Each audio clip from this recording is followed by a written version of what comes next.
নমস্কার বন্ধুরা, tasty food কিচেনে তোমাদের স্বাগত। আজকে আমি টেস্টি ফুড কিচেনে রান্না করব পনির মশলা।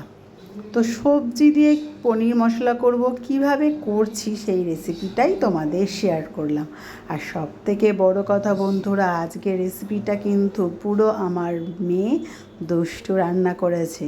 আমি বলে বলে দিয়েছি, আর ও কিন্তু আজকের পনিরটা রান্না করেছে। খেতে কিন্তু বন্ধুরা জাস্ট দারুণ।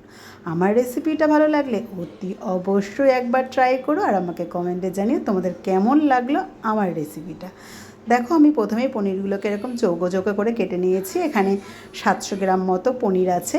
আর পনিরগুলোকে নুন, হলুদ আর একটু শুকনো লঙ্কার গুঁড়ো দিয়ে বেশ 10 মিনিট মতো হাত দিয়ে মাখিয়ে রাখলাম। এরপরে আমি একটা গ্যাসে বসিয়ে দিলাম কড়াই, আর তার মধ্যে দিয়ে দিলাম পরিমাণ মতো সাদা তেল। রান্নাটা আমি কিন্তু পুরো সাদা তেলেই করব, যেহেতু পনিরের তরকারি সেই জন্য। এরপরে পনিরগুলোকে কিন্তু এক এক করে এরকম অল্প অল্প করে ভেজে নেব।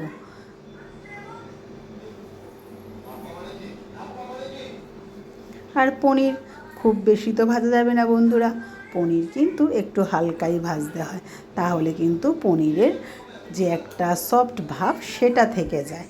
আর যদি একটু বেশি ভাজা হয়ে যায় তাহলে কিন্তু পনিরটা স্পঞ্জ স্পঞ্জ হয়ে যায়, তার জন্য কিন্তু পনিরটা একটু হালকা করে ভাজতে হয়। আমি এইভাবে সমস্ত পনিরগুলো ভেজে নিলাম। আর অবশিষ্ট যা তেল ছিল তার মধ্যে একটু জিরে ফোড়ন দিয়ে দিলাম প্রথমে, তারপরে দিয়ে দিলাম গরম মশলা ফোড়ন। যতক্ষণ না গরম মশলার গন্ধটা বেরাবে ততক্ষণ কিন্তু বেশ করে ফোড়নটা আমি হতে টাইম দেবো। আর এই গরম মশলা জিরের ফোড়নেই আমি আলুগুলোকে এবার ভেজে নেব। আর আলু ভেজে নেওয়ার সময় অবশ্যই একটু নুন হলুদ দেব, যাতে আলুর মধ্যে ভালো করে এই নুনটা ঢোকে আর আলুর কালারটা খুব ভালো আসে, তার জন্য কিন্তু হলুদ দেবো। সব সময় আলু ভাজার সময় নুন হলুদটা কিন্তু বন্ধুরা দিতেই হয়, তাহলে আলুটা দেখতে যতটাই সুন্দর হয় খেতেও কিন্তু ততটাই ভালো হয়, আলুটার মধ্যে সুন্দর নুন ঢোকে বলে। এবার আমি কিন্তু আলুটাকে ভেজে তুলে নেব।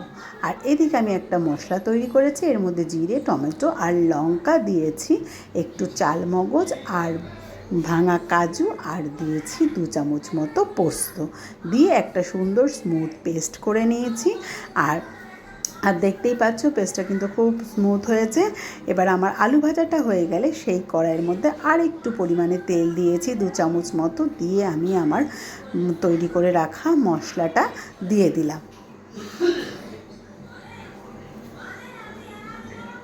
মশলাটা খুব ভালো করে কিন্তু কষতে হবে যতক্ষণ না মশলাটার মধ্যে দিয়ে তেল বেরিয়ে আসে।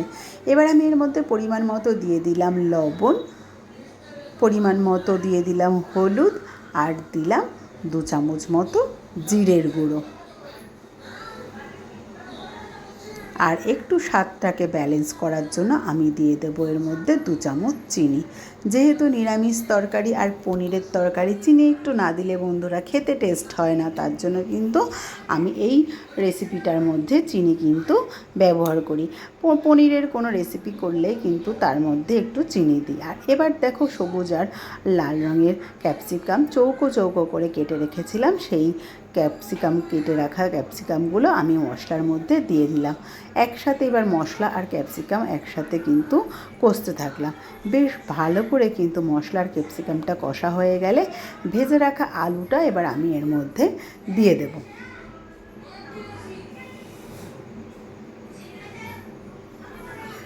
এবার ভালো করে আলু, মশলা আর ক্যাপসিকামগুলো আর একটুখানি কষিয়ে নেব।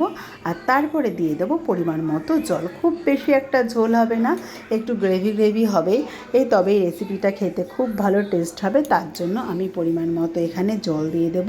500 পনির আর 3টে এখানে আলু আছে, ক্যাপসিকাম আছে 2টো, তার জন্য সেই বুঝে যতটা জল দরকার আমি কিন্তু ঠিক ততটাই জল এখানে দিয়ে দিয়েছি। আর দেখো, টকবক করে ফোটার পর আমি ভেজে রাখা পনিরগুলোকে দিয়ে দিলাম। ব্যাস, আর বেশ 5 মিনিট মতো এবার ফুটালেই কিন্তু আমার পনিরের রেসিপিটা একদম রেডি হয়ে যাবে বন্ধুরা। নামানোর সময় আমি দিয়ে দেবো এর মধ্যে ঘি আর 1 চামচ গরম মশলা। ব্যাস, পনিরের তরকারি আমার একদম রেডি। বন্ধুরা, আমার এই রেসিপিটা ভালো লাগলে অতি অবশ্যই বেশি করে লাইক কমেন্ট করে দিও। ফেসবুক থেকে দেখলে পেজটা ফলো করে দিও, ইউটিউব থেকে দেখলে একটা সাবস্ক্রাইব করে রেখো বন্ধুরা, নতুন ভিডিও পাওয়ার জন্য। আর আমার ভিডিওটা অতি অবশ্যই একটু বেশি বেশি করে শেয়ার করে দিও। আর একদম নামানোর সময় 2 ফোঁটা মতো মিঠা আতর দিয়েছি বন্ধুরা।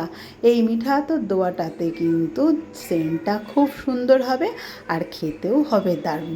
তো চলো বন্ধুরা, তোমাদের সাথে আবার দেখা হবে অন্য কোনো নতুন ভিডিও নিয়ে। ততদিন তোমরা ভালো থেকো আর সুস্থ থেকো।